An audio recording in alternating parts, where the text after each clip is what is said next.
جو مجھے اکثر سوچنے پر مجبور کرتی تھیں۔ مجھے ان سوالوں کا جواب نہیں ملتا تھا۔ اماں اب مجھے اپنے کمرے میں سونے نہیں دیتی تھیں۔ ایک روز دن کے وقت مجھے اپنے کمرے میں گھٹن محسوس ہونے لگی۔ میں باہر آیا تو اماں سبزی کاٹ رہی تھی۔ میں نے کہا اماں مجھے چھت پر جانا ہے، مگر اماں نے مجھے چھت پر نہ جانے دیا۔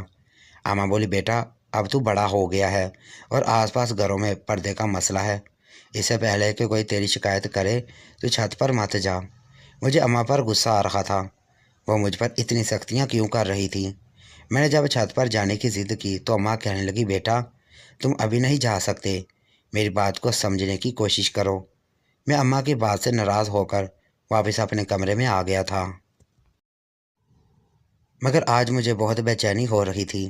میں جاننا چاہتا تھا کہ ماں ایسی باتوں سے مجھے منع کیوں کرتی ہے، اور آج واقعی میرا دل گھبرا رہا تھا۔ تھوڑی دیر بعد میں پھر اٹھ کر اماں کے کمرے میں گیا۔ وہاں میری نظر دوسری چارپائی پر پڑی تو میں وہیں بیٹھ گیا۔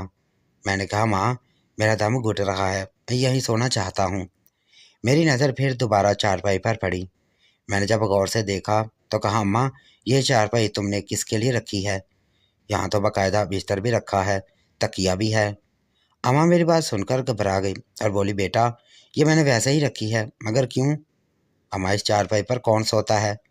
تو مجھے تو اپنے کمرے میں آنے نہیں دیتی۔ میری بات پر میری ماں مجھ سے خفا ہونے لگی، تو مجھ پر شک کر رہا ہے۔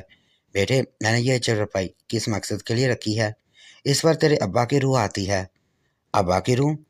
اماں اتنی تو ہم پرست نہیں بنو۔ میں نے اپنی ماں سے یہ کہہ کر تو دیا۔ اب میرا شک مزید بڑھ گیا تھا۔ ہر بار جب میں اماں کی کوئی نئی چیز دیکھتا تو میرے ذہن میں پچھلی ساری باتیں گھومنے لگتیں۔ اماں کی باتوں پر اب میں مزید شک کرنے لگا تھا۔ آج بھی ایسا ہی محسوس ہو رہا تھا کہ آخر اماں نے اپنے کمرے میں دوسری چارپائی کیوں بچھا رکھی ہے؟ ایک چارپائی پر بھی تو سویا جا سکتا ہے۔ پھر خدا جانے کیا وجہ تھی کہ اماں دوسری چارپائی رکھ کر یہاں سوتی تھیں۔ بہرحال میں چپ ہو گیا۔ میں نے سوچ لیا تھا کہ اب اماں کی باقی چیزوں پر بھی نظر رکھوں گا، چھت پر بھی جاؤں گا، پر اس سے پہلے ہی ایک ایسا واقعہ میرے ساتھ ہو گیا جس نے میرے ذہن کو مزید مشکوک کر دیا اور اماں کی حقیقت کھل کر میرے سامنے آ گئی۔ ہوا یوں کہ ان دنوں اماں سے چھپ کر میں ایک ورکشاپ پر کام کرنے لگا۔ مجھے اور کوئی کام نہیں آتا تھا کیونکہ میں زیادہ تر پڑھائی ہی کرتا، پر اب میں کچھ ہنر سیکھ کر پیسے کمانا چاہتا تھا۔ میں چاہتا تھا کہ زندگی کی گاڑی بھی آہستہ آہستہ چلاؤں تاکہ اماں پر زیادہ بوجھ نہ بنوں۔ نہ جانے اماں پیسے کماتی کیسے تھیں، یہ راز آج تک مجھے نہیں معلوم ہوا تھا، پر میں یہ ضرور جاننا تھا کہ اماں کو پیسوں کی ضرورت ہوتی ہے۔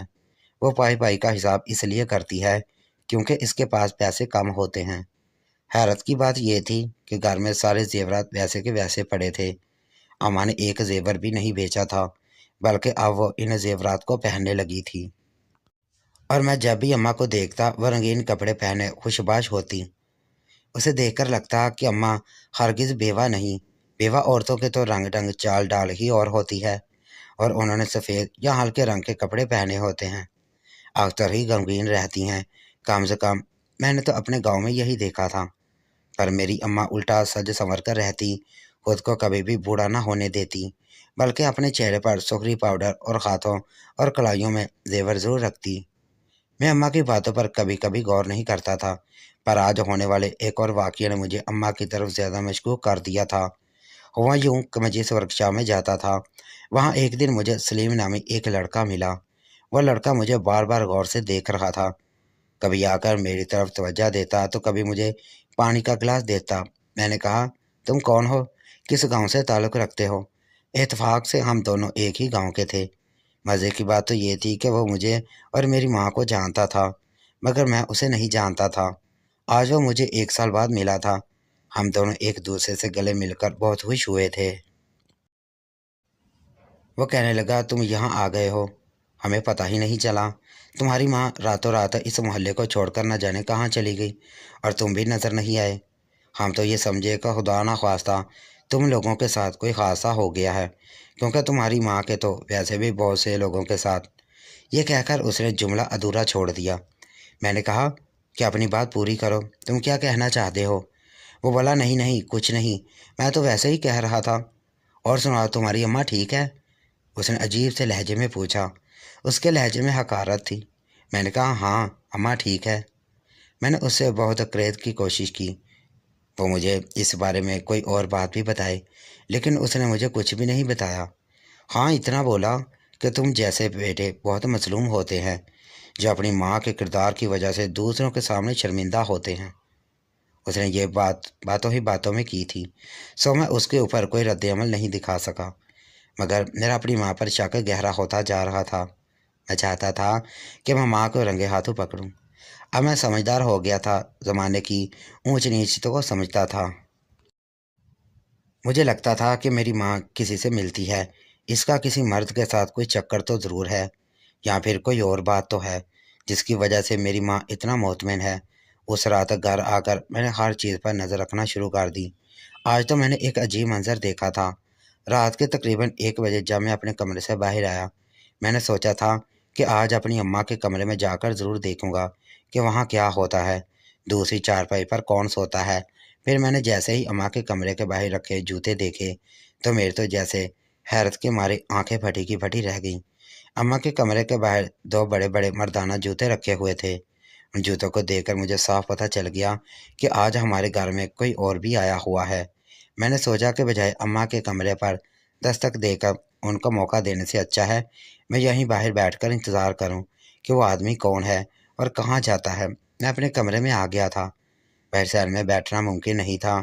کمرے کی کھڑکی سے باہر کا منظر صاف نظر آتا تھا۔ میں اپنے کمرے میں بیٹھ کر اماں پر نظریں جمائے ہوئے تھا۔ رات کے کافی سارے پہر گزر گئے، مجھے نیند نہیں آ رہی تھی، میری نظریں چوکنا تھیں اور میں بالکل الرٹ ہو کر ہی بیٹھا ہوا تھا۔ پر صبح کے 5 بجے میری آنکھ لگ گئی، میں سو گیا، اور پھر جب میں اٹھنے کے بعد باہر آیا تو دیکھا اماں باہر کے کام کر رہی تھی، وہ جاگ گئی تھی۔ یہ دیکھ کر میں تیزی سے باہر آیا۔ میں اماں کو رنگے ہاتھوں نہیں پکڑ سکا تھا کیونکہ وہ جوتے وہاں تھے اور نہ ہی کمرے میں ایسی کوئی آثار تھے۔ ممکن ہے کہ وہ شخص جا چکا تھا۔ میں نے دیکھا کہ گھر کا دروازہ بھی بند تھا۔ اب میرے پاس ایسا کوئی ثبوت نہیں تھا جس پر میں اماں سے مزید سوال جواب کرتا۔ میں خاموش ہو گیا، دل ہی دل میں کرنے لگا کہ میں اماں کا راز ضرور فاش کر دوں گا۔ اگلی رات ہوئی تو سوچا نیند آ جائے گی، اس لیے میں کمرے میں باہر رہوں گا، بلکہ گھر سے ہی باہر چلا جاؤں گا، اور جب وہ شخص آئے گا تو ضرور دیکھوں گا کہ یہ کون ہے۔ گھر کے باہر جا کر بیٹھ گیا تاکہ مجھے نیند نہ آئے۔ میں اسی شخص کا انتظار کر رہا تھا۔ پھر سوچا کہ اماں مجھے دیکھ لے گی۔ میں گھر کے اندر آ کر صحن میں بیٹھ گیا۔ ابھی مجھے یہاں بیٹھے ہوئے 2 منٹ ہی گزرے تھے کہ میری اماں اپنے کمرے سے نکل کر میرے پاس آ گئی۔ اس نے مجھ سے پوچھا کہ دانش بیٹا، تم اتنے پریشان کیوں ہو، کیا بات ہے، مجھے نہیں بتاؤ گے؟ میں چپ کر کے بیٹھا رہا۔ تب اماں میرے بہت قریب آ گئی، اور اس بار اماں نے جو بات مجھے کہی میرے تو پیروں تلے سے زمین نکل گئی۔ اماں بولی، بیٹا میں سب جانتی ہوں تم کتنے دنوں سے مجھ پر پہرے دے رہے ہو۔ تم جاننا چاہتے ہو کہ میرے کمرے کے باہر جوتے کس کے ہیں، میں صرف کپڑے کیوں پہنتی ہوں، وہ زیور کس کے لیے پہنتی ہوں۔ اماں کے منہ سے یہ ساری باتیں سن کر میں حیران رہ گیا۔ اماں آپ کو میری ہر بات پتہ ہے؟ ماں نے مسکرا کر مجھے دیکھا اور بولی، تجھے کیا لگتا ہے میں نہیں جانتی کہ تیرے دل میں کیا ہے؟ بیٹا میں تیری ماں ہوں، یہ سب سمجھتی ہوں۔ میں بولا، ماں میں بچپن سے تمہیں دیکھتا آ رہا ہوں، اور مجھے سمجھ کیوں نہیں آتی؟ کیا میں اندھا ہو گیا ہوں یا مجھے دکھائی نہیں دیتا؟ میں رونے لگا تو اماں نے کہا، تم میری ایک بات مان لو، میں ساری رات تم پر افشا کر دوں گی، میں تمہیں سب بتا دوں گی کہ کس بات کے پیچھے کیا راز ہے۔ میں نے کہا، بولو اماں، تم جو کہو گی میں مانوں گا، پر مجھے اب اس کشمکش میں نہ رکھو، مجھے اپنی ہر بات بتا دو، میں تمہارا بیٹا ہوں، کوئی دشمن نہیں ہوں۔ میں نے کہا، ٹھیک ہے، تم تیار ہو جاؤ، جمعے والے دن تمہارا نکاح ہے، اگر تم میری مرضی سے یہ نکاح کر لیتے ہو تو میں تمہیں ہر بات سچ بتا دوں گی، پھر تمہارا جو فیصلہ ہوگا مجھے منظور ہوگا۔ میں اماں کو حیرت سے دیکھنے لگا۔ میں نے مزید کوئی سوال نہیں کیا تھا اور ماں کی بات مان لی تھی۔ اب مجھے جمعے کے دن کا بے چینی سے انتظار تھا۔ میری عمر اب 17 سال ہو چکی تھی۔ اماں میری شادی کر دینا چاہتی تھی، پر کس سے یہ میں نہیں جانتا تھا۔ جمعے والے دن اماں مجھے گاڑی میں بٹھا کر بڑے سے گھر میں لے گئی۔ وہاں پر بہت سارے سیکیورٹی گارڈ بھی تھے جنہوں نے ہمارا استقبال کیا۔ وہاں پر اماں اور مجھے بڑی عزت سے ایک کمرے میں جا کر بٹھایا گیا۔